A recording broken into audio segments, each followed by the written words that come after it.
नमस्कार मैत्रिणींनो, मी दीपाली तुमचं दीप्स किचन कॉर्नरमध्ये स्वागत करते। आज आपण पाहणार आहोत साबुदाणा वडा, जो की अजिबात तेलकट होणार नाही। त्यासाठी मी 1 वाटी साबुदाणा भिजू घातला होता, तो घेतलेला आहे। त्याच्यात मी आता 2 बटाटे किसून घेतले, ते घालत आहे।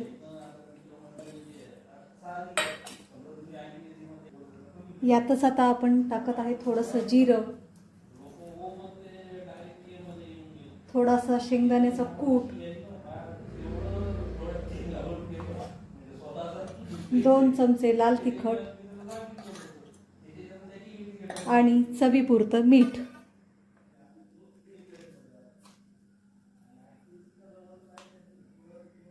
आता हे सगळं साहित्य आपल्याला एकत्र करून घ्यायचं आहे। याचा छान असा गोळा बनवून घ्यायचा आहे।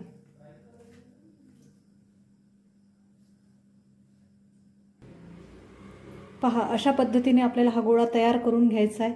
पहा, इथे मी थोडं सुद्धा पाणी लावलेलं नाही, कारण आपला साबुदाणा भिजलेला आहे आणि आलूचा किस पण धुवून घेतला होता मी, त्याच्यामुळे आलूच्या मॉइश्चरने हा आपला गोळा तयार झालेला आहे।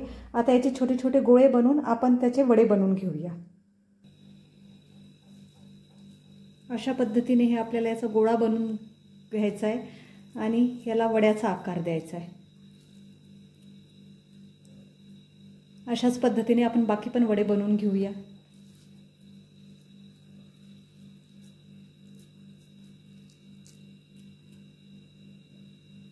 असेच आपण सगळे वडे बनवून घेऊया।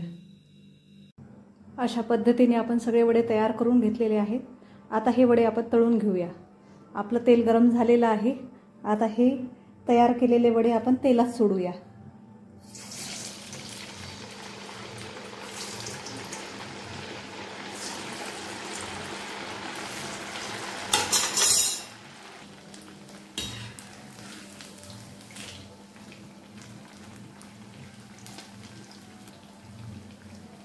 वडे आपले छानपैकी तळून झालेले आहेत। आता हे एका प्लेटमध्ये आपण काढून घेऊया आणि अशाच पद्धतीने बाकी वडे पण राहिलेले तळून घेऊया। तर तयार आहेत आपले साबुदाणा वडे। तुम्हाला माझी साबुदाणा वडे बनवायची रेसिपी आवडल्यास नक्की माझ्या चॅनलला लाईक, शेअर आणि सबस्क्राईब